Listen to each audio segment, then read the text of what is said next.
Hey everyone, welcome back to the channel. Today I'm going to show you a super handy skill how to count colored cells in Google Sheets. If you've ever spent ages color coding your data for clarity and then wished you could quickly find out how many cells are, say, yellow for in progress or green for done, then this tutorial is just for you. By the end of this video, you'll know exactly how to get that count automatically, saving you a ton of time and manual effort.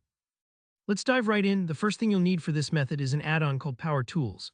Google Sheets on its own doesn't let you count colored cells out of the box, but Power Tools is a fantastic extension that can bridge that gap. If you haven't installed it yet, just head up to the Extensions tab at the top of your Google Sheets window, select Add-ons, and then search for Power Tools in the Marketplace. Go ahead and hit Install and follow the quick prompts to give it permission. Don't worry if it takes a moment to set up. Once it's in, you'll have a powerful new toolkit right inside your spreadsheet. Assuming you've got Power Tools set up, look over to the right corner of your Google Sheets window. You should see a little Power Tools icon. It kind of looks like a spark or some tools. Click on that and Power Tools will slide open with lots of options. We're focusing in on the feature designed for counting or calculating cells based on their color. Look for the icon that specifically mentions color, usually something like Count Colored Cells or a paint bucket. This tool is exactly what we want.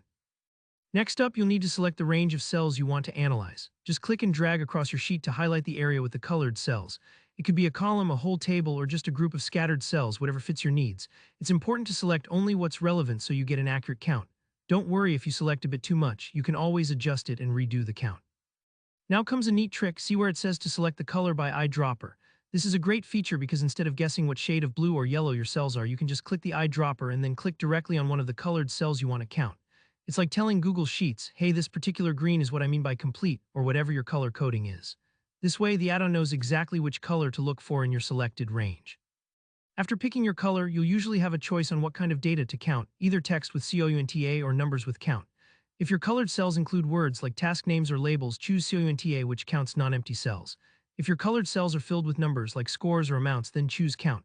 For example, in my case, I've got text in my colored cells, so I'll go with COUNTA.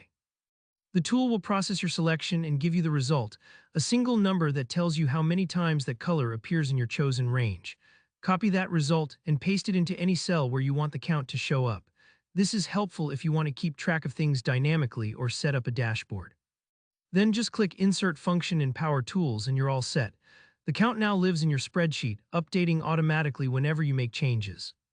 And that's it. You've turned what would be a time-consuming manual task into a one-click operation.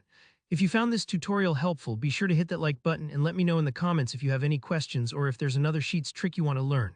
Don't forget to subscribe for more easy, practical tutorials just like this one. Thanks for watching, and I'll see you in the next video.